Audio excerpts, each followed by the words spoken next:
Ok, bonjour ou bonsoir, je ne sais pas l'heure à laquelle vous allez regarder cette vidéo. C'est toujours Olivier Dunette, en direct de MTG Arena, Magic the Gathering Arena, Magic l'Assemblée, l'Arène en français, la version numérique pour smartphone, tablette et ordinateur du jeu de cartes à collectionner, Magic the Gathering, Magic l'Assemblée, le premier jeu de cartes de combat à collectionner à être sorti dans les années 1990.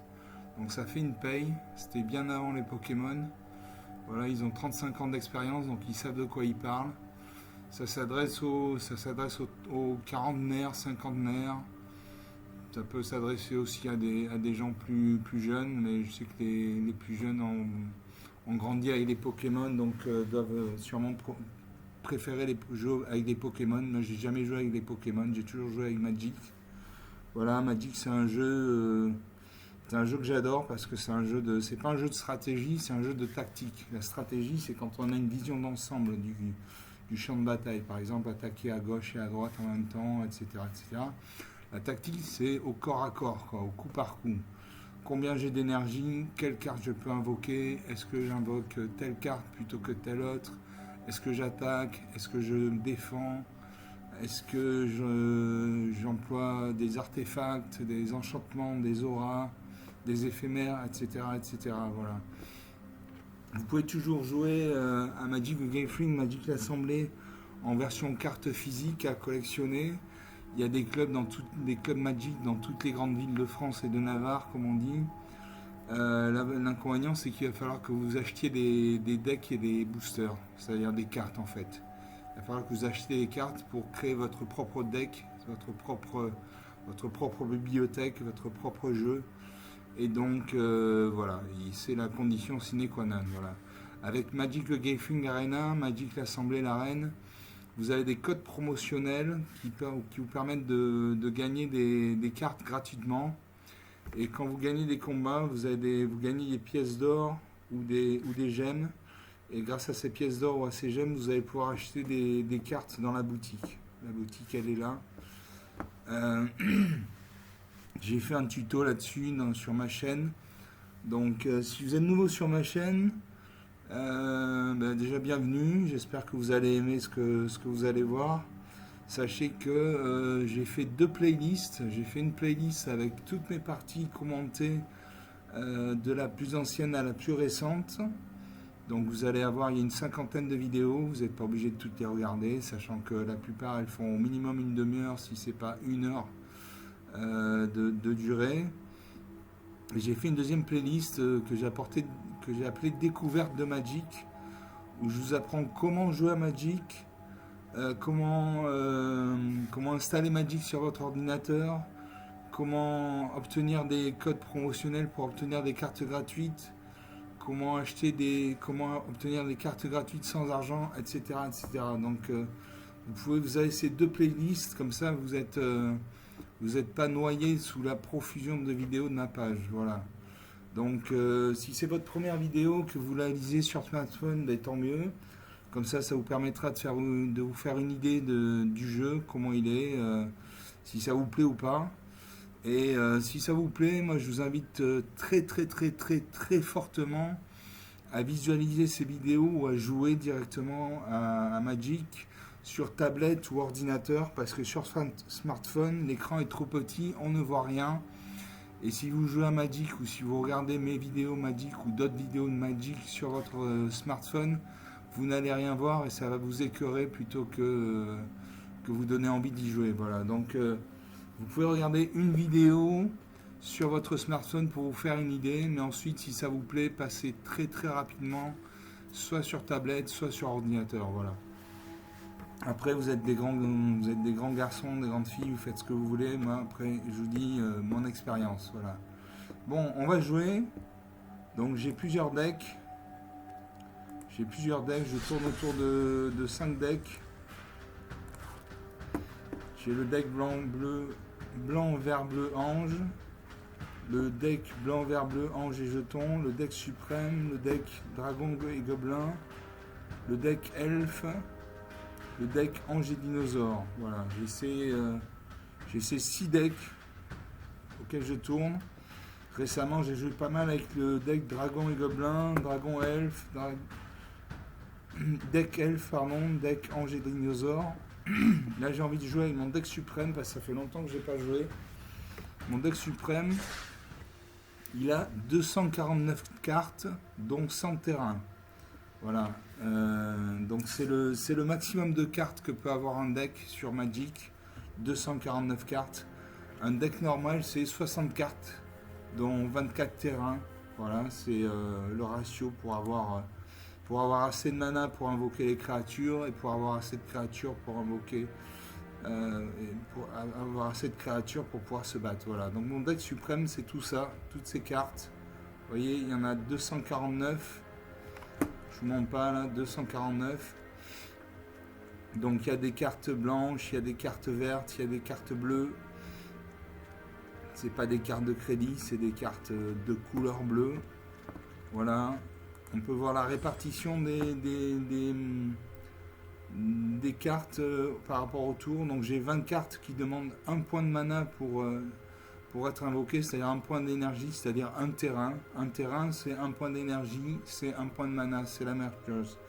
Donc j'ai 20 cartes qui nécessitent un terrain pour être invoqué. J'en ai 35 qui nécessitent 2 terrains, 25 qui nécessitent 3 terrains, etc. etc. Voilà, donc l'avantage de ce deck, c'est que forcément, je ne vais pas jouer 249 cartes. Quand vous jouez une partie de Magic, vous jouez en général une trentaine, voire une quarantaine de cartes au maximum. Là, l'avantage, c'est que du coup, ça va être un peu la loterie à chaque fois. Et je sais que chaque partie que je vais faire est unique. Donc, je vais jouer. Alors, il y a plusieurs styles de jeu. Moi, je joue en alchimie avec classement. Je vous expliquerai pas ce que c'est un peu compliqué, on peut rentrer dans les détails, mais bon, c'est une sorte de jeu avec, c'est-à-dire que ça autorise certaines cartes et pas d'autres, quoi. Le standard, l'alchimie, l'historique, l'explorateur, l'intemporel comportent des cartes qui sont autorisées et d'autres qui ne sont non autorisées. Donc moi je joue avec alchimie avec classement, je joue avec mon deck suprême blanc, bleu, vert de 249 cartes, dont 100 terrains. Et je vais jouer contre un humain.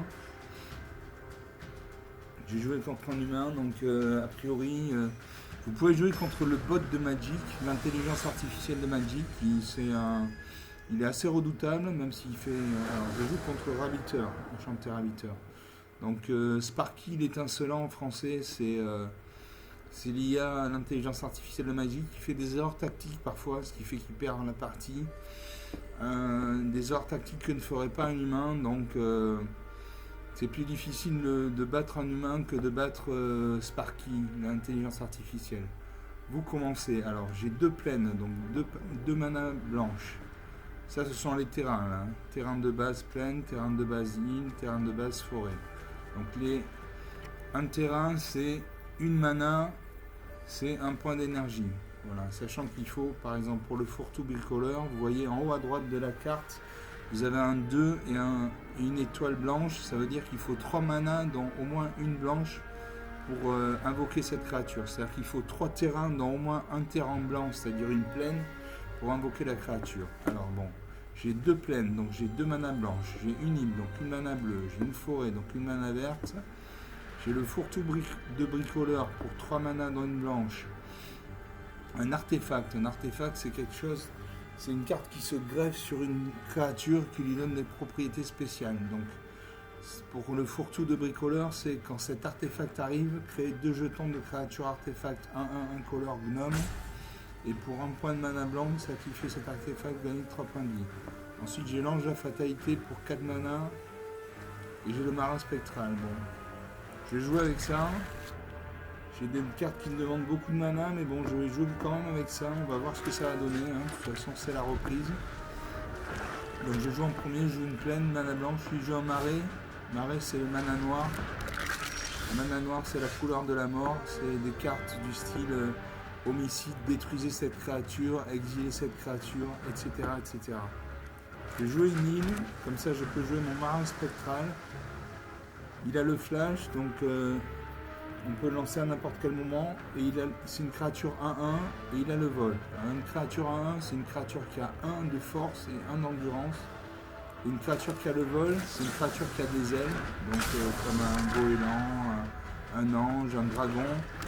Et une créature qui a des ailes, une créature qui a le vol plutôt, ne peut être contrée que par une autre créature qui a soit le vol, soit la portée. La portée, c'est comme si votre créature avait une catapulte pour détruire les créatures qui ont le vol. Alors qu'est-ce qui s'est passé? Il a invoqué 2 marées, donc 2 manas noirs. Il a invoqué le squelette incarné 1-2. Il a invoqué en double exemplaire. Et il a invoqué le ratifoïdien contact mortel 1-1. Contact mortel, c'est le nombre de blessures qu'inflige une source avec le contact mortel à une créature, quel qu'il soit, est suffisant pour la détruire. C'est-à-dire que même si j'attaque son ratifoïdien qui a 1 point d'endurance contre une créature qui a 12 points de force, ma créature mourra quand même. Bon, là, j'ai pas envie de sacrifier mon marin spectral, donc je ne vais pas bloquer. Donc je vais prendre 2 points de dégâts, non 1 point de dégâts, pardon, puisqu'il a 1 point de force. Il a 1 point de force, ça veut dire qu'il inflige 1 point de dégâts. Donc il peut infliger 1 point de dégâts à une créature, un planeswalker, ou un joueur. Là dans mon cas, il a joué 1 point de dégâts contre moi. Alors ensuite, j'ai joué une plaine.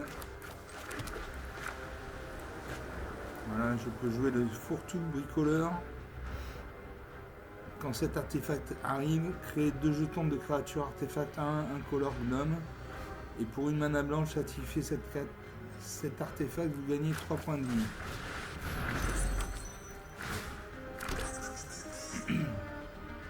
Donc il a créé 2 jetons gnome 1-1. Je vais sacrifier. Je ne peux pas le sacrifier parce que j'ai pas de mana disponible. Voilà. Quand vous dépensez des manas, vous inclinez, les cartes sont engagées. Quand elles sont engagées, ça veut dire qu'elles ne peuvent plus servir pour ce tour-ci. Donc il faut attendre le prochain tour pour que ces cartes soient dégagées, c'est-à-dire en position normale, et qu'on puisse les réutiliser. À moi de jouer. Donc j'ai ma créature marin spectral 1-1, vol. Donc a priori, elle ne peut pas être bloquée. Mais il a la mana noire, donc il peut avoir des cartes du style homicide, c'est-à-dire détruisez cette créature ou exiler cette créature, etc. On va voir, j'attaque, on va voir sa réaction, il réagit pas, 19 points à 20, 19 points partout plutôt. Bon, avec mon artefact, je peux gagner 3 points de vie si je joue 1 point de mana blanche. À lui de... Il réfléchit, il regarde ses cartes, quand il y a un liseré blanc comme ça, ça veut dire qu'il regarde ses cartes. Il réfléchit.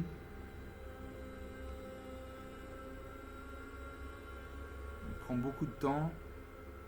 Il regarde mes cartes. Il regarde ses cartes.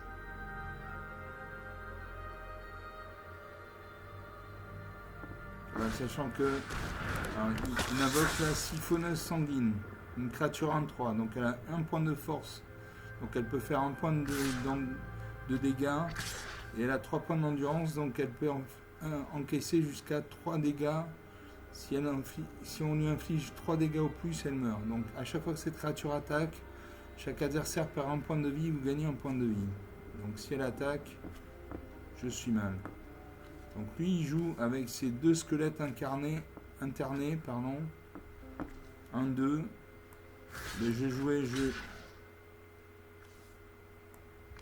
je vais éliminer un de ces 2.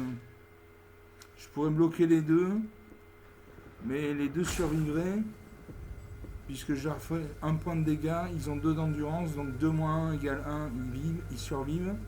Parce que si j'attaque avec mes deux gnomes, un squelette, je lui fais 2 points de dégâts, il a 2 points d'endurance, 2 moins 2 égale 0, il meurt. Donc j'attaque son squelette avec mes 2 gnomes. Voilà, il regarde ses cartes, il va sûrement... Donc son squelette est mort, il lui reste 3 créatures. Je joue une forêt. Alors, je peux jouer l'ange de la fatalité. Une créature vole 3-4. Quand cette créature arrive, exiler le cimetière d'un joueur ciblé. Le cimetière, ça se passe ici ou ici. c'est l'endroit où vont les cartes quand elles ont été utilisées. Les créatures qui ont été détruites par exemple, ou les éphémères qui ont été utilisés, voilà. Et il y a des couleurs comme la couleur noire qui peuvent permettre de récupérer des cartes du cimetière. Donc quand on exile le cimetière d'un joueur ciblé, il n'a plus cette ressource.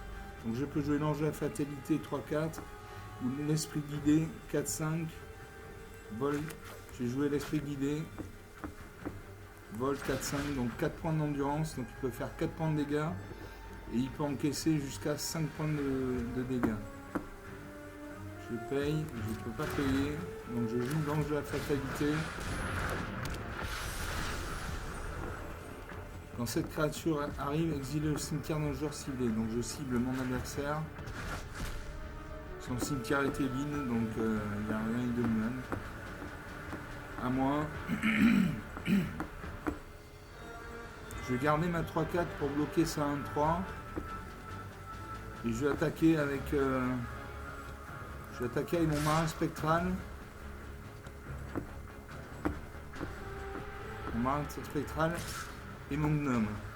Donc il peut bloquer avec sa siphonneuse sanguine et son rat typhoïdien, sachant qu'il ne peut pas bloquer mon marin spectral puisqu'il a le vol.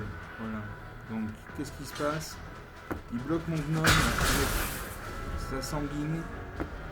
Sa sanguine reste sans vie, puisque mon gnome a fait 1 point de dégâts, il avait 3 points d'endurance, donc 3 moins 1 égale 2, il vit. Et mon gnome avait 1 point d'endurance, 1 point, lui il avait 1 point de force, donc 1 moins 1 égale 0, donc mon gnome est mort, voilà, tout simplement. À moi de jouer. Non, c'est encore au tour de l'adversaire. Donc il me reste... quand vous attaquez, les cartes s'engagent, elles sont inclinées comme ça vers la droite. Ça veut dire qu'elles ne peuvent plus défendre à ce tour. Voilà, là il joue des gros trucs là. Escargot, Fongicrane. Dans cette créature, un adversaire ciblé exile une carte de sa main. J'ai exilé une forêt. Voilà, je confirme. Il a le chien viscéral menaçant à chaque fois qu'une créature de force inférieure égale à 2 coups contrôlés arrive. Surveiller 1. Surveiller 1, c'est-à-dire regarder la carte du dessus de la bibliothèque. Ça, c'est la bibliothèque, la pioche. Ça, c'est la bibliothèque de mon adversaire. Ça, c'est ma bibliothèque. Alors, il attaque avec le rat typhoïdien. Créature 1 mortelle. Je ne vais pas bloquer parce que je ne veux pas sacrifier mon ange de la fatalité 3-4. Donc, je ne bloque pas. Je prends un point de dégâts, 17 à 18, rien de jouer. Je joue une forêt. Et là, je peux jouer. Mon esprit guidé demande 6 points de mana, j'en ai 5. Et mon ange de la vitalité demande 3 mana, dont une bleue, une blanche. Donc, je joue mon ange de la vitalité, une 2-2 vol. Et je vais sacrifier le fourre-tout de bricoleur, comme ça je gagne 3 points de vie. Donc activer une capacité. Et je gagne 3 points de vie, 21 à 18. Donc il a 5 créatures sur le champ de bataille. Il en a une qui a la menace. La menace, c'est une créature avec la menace ne peut pas être bloquée excepté par 2 créatures ou plus. Bon. Moi j'attaque avec tout. J'attaque avec mes 2 créatures qui n'ont pas le mal d'invocation. L'ange de la vitalité, là, il a un halo, ça veut dire qu'il a le mal d'invocation. C'est-à-dire que comme il vient juste d'arriver sur le champ de bataille, il peut défendre, mais il ne peut pas attaquer à ce tour-ci. Il ne pourra attaquer qu'au tour prochain. Donc mes 2 créatures qui peuvent attaquer, c'est le marin spectral et l'ange de la fatalité. Elles ont toutes les 2 le vol. Donc j'attaque. Je lui fais 4 points de dégâts. Donc il perd 4 points de vie. Il a 14 à 21.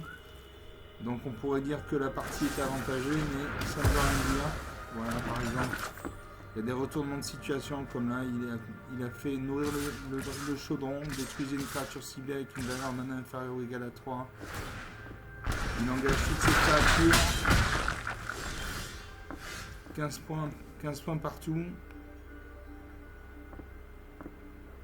Là, je peux faire un recyclage des plaines. Si j'essaie le vol, Il faut que je paye 6 mana, dont 2 blanches, j'ai que 5 mana, donc j'annule. Je vais sacrifier mon esprit guide. Je vais faire un recyclage de plaine 2, donc je vais regarder 2 terrains sur ma bibliothèque.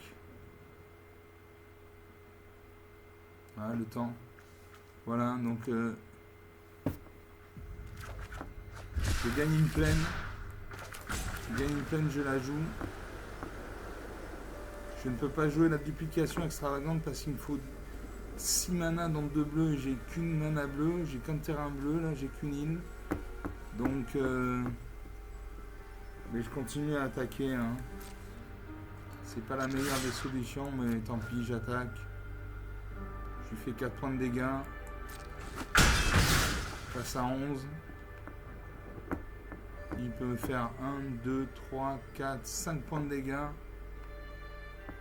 Donc à chaque tour, je peux lui faire 4 points de dégâts et lui, il peut me faire 5 points de dégâts. Donc il est avantagé. Donc alors, pour 3 mana dans une île, je peux piocher une carte. Je vais faire ça.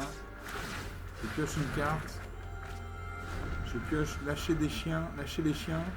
Une créature pour 4 mana dans une blanche. Créer 4 jetons de créature 1 blanche chien. Je pourrais le jouer à mon tour. Là, c'est le tour de l'adversaire. Il a un jeton nourriture. S'il le sacrifie, il gagne 3 points de vie. C'est ce qu'il fait. Donc il y a 14 à 15. Il invoque monstrosité. Quand cette créature meurt, crée un jeton de nourriture, créature 3-1. Il attaque avec lui. Il me reste 9 points de vie, il en a 15. Donc je vais faire lâcher les chiens. Donc je crée 4 jetons de créature 1 blanche chien qui vont me permettre de bloquer ces créatures. Bon. Là, ce qui serait raisonnable, c'est de ne pas attaquer. Je vais attaquer avec ma 1 quand même, parce que pour défendre une 1, c'est pas top. J'ai 4 jetons en 1. Il a 1, 2, 3. Il a 3 jetons en 1.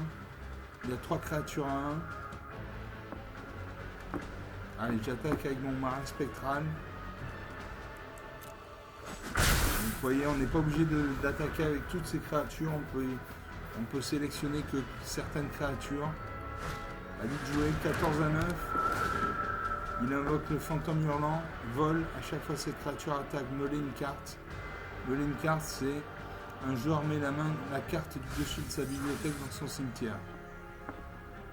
Donc le cimetière, c'est là où vont les cartes quand elles ont été utilisées, les créatures qui ont été détruites, etc. etc. Donc il regarde ses cartes. Il va attaquer avec tout normalement. J'ai 9 points de vie, il en a 14.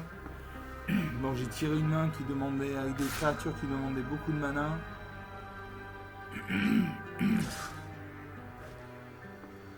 Il attaque avec que 2 créatures, donc ça c'est... Il attaque avec 2 créatures, des créatures à faible valeur. Donc je vais contrer avec mon ange de la fatalité, je peux contrer la monstrosité ou l'escargot fongicrâne. Allez, de toute façon c'est pareil. Donc mon ange de la fatalité contre son escargot fongicrâne. Je lui paye 4 points de dégâts, il a 1 point d'endurance, 1 moins 4 égale moins 3, il meurt. Il me fait 1 point de dégâts, j'ai 4 d'endurance, 4 moins 3, je survis. Avec mes chiens, j'ai bloqué avec tous mes chiens. Voilà, je bloque. On peut bloquer une créature avec plusieurs autres créatures. C'est ce que j'ai fait là, j'ai bloqué avec 3 chiens, j'ai bloqué son monstrosité. Et avec 2 créatures, j'ai bloqué son escargot fongicrâne. Maintenant, il lui reste une carte dans la main, c'est peut-être une carte qui permet de... Non. Sa monstrosité est morte, donc il crée un jeton de nourriture. Donc pour 2 mana, sacrifiez ce jeton, vous gagnez 3 points de vie. À moi de jouer. Je peux jouer un ange de la vitalité, une créature volante de 2. Donc j'ai 3 créatures volantes. Donc je peux faire 1 et 3, 4 et 2, 6 points de dégâts. Il peut faire 1, 2, 3, 4, 6 points de dégâts aussi. Donc comme j'ai moins de points de vie que lui, mais je vais attaquer quand même. J'attaque avec tout. On va voir s'il bloque. Il peut bloquer qu'avec sa 2-2. Voilà. Il bloque mon marin spectral, donc il va mourir, il va détruire mon marin spectral parce qu'il a 2 de force et mon marin spectral a 1 d'endurance. Donc 1-2 égale -1, mon marin meurt. Et moi je lui inflige un point de dégâts, il a 2 points d'endurance, 2-1 égale 1, il survit. Voilà. Donc il bloque mon marin spectral, mais par contre il bloque pas mon ange de fatalité, donc je vais lui faire 3 points de dégâts. Donc il passe à 11 et j'ai 9 points. C'est serré. C'est plus serré que tout à l'heure, mais bon. Alors il a 2 cartes dans sa main maintenant. Il regarde ses cartes. Il invoque le cavalier mardu. Le cavalier mardu, c'est une créature 5-5.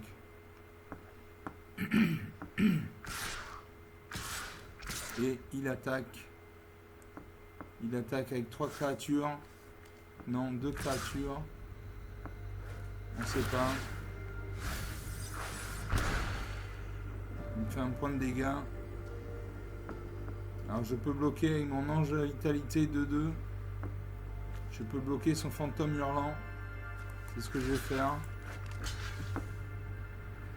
En espérant qu'il n'ait pas une carte. Non, il n'a plus de carte. Donc il n'a pas de carte qui permettent de booster sa créature. Donc il a 2 créatures meurent. Il fait 2 points de dégâts, 6 à 12.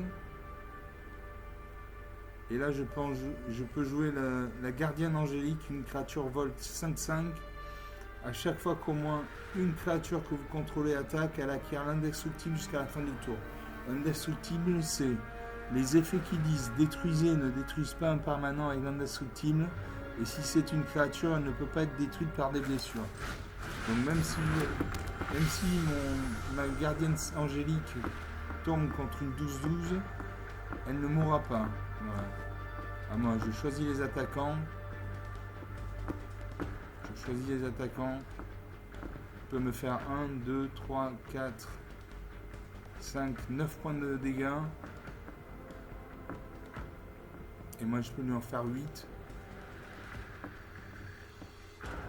Si j'attaque pas, de toute façon, je prendrai des points de dégâts. Donc, j'attaque avec... Non, j'attaque pas.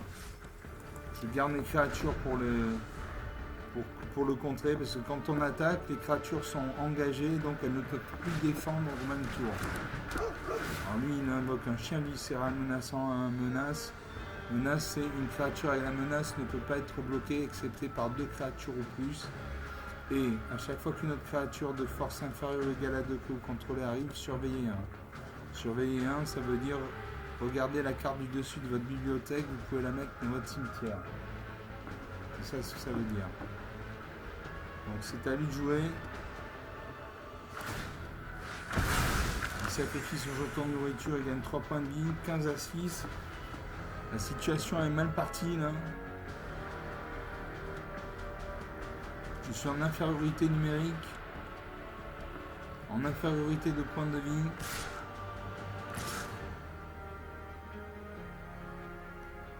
Alors.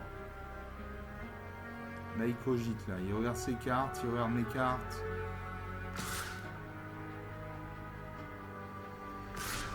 Il pourra attaquer avec tout. Il me fait un point de dégâts. Alors, je vais bloquer. Il a le cavalier mordu 5-5. Je vais le bloquer avec ma gardienne angélique 5-5. Et j'ai une 3-4. Je vais bloquer son... Là, je peux pas bloquer parce qu'il y a la menace, donc il faut 2 créatures pour le bloquer. Lui, pareil, menace. Lui, contact mortel, donc je vais bloquer sa siphonneuse sanguine. Voilà, 2 bloqueurs. me reste 2 points de vie, il en a 16. Donc c'est la fin là. Hein. C'est la fin, je me bats jusqu'au bout, c'est pas grave. J'attaque. 13 à 2. Et là normalement il me finit. Là, il me finit. Il invoque un familier à 9 vies, 1-1. Cette créature arrive avec sur elle 8 marqueurs renaissance. Si vous l'avez lancé, quand cette créature meurt, si elle avait au moins un marqueur de renaissance sur elle, envoyez-la sur le champ de bataille avec un marqueur renaissance de moins sur elle au début de la prochaine étape de fin. Voilà, il m'assassine, hein.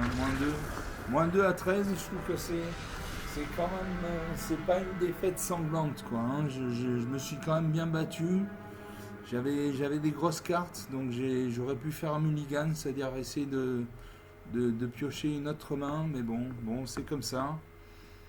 Ça fait longtemps que j'ai pas joué ce deck. Il était plus fort que moi, donc voilà, il m'a battu à la loyale, voilà. Bon, ça fait une demi-heure qu'on est ensemble, on va s'arrêter là. J'espère que vous avez aimé cette vidéo. Donc si vous l'avez aimé, vous pouvez vous abonner à ma chaîne, comme ça vous aurez des notifications à chaque fois que je posterai une nouvelle vidéo. Vous pouvez lâcher des pouces bleus, des likes sous la vidéo.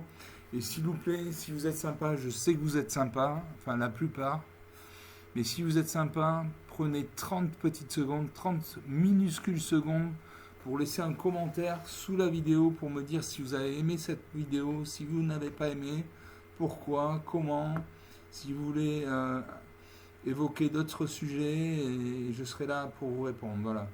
Donc je vous laisse là et je vous dis à une prochaine fois. Merci, au revoir.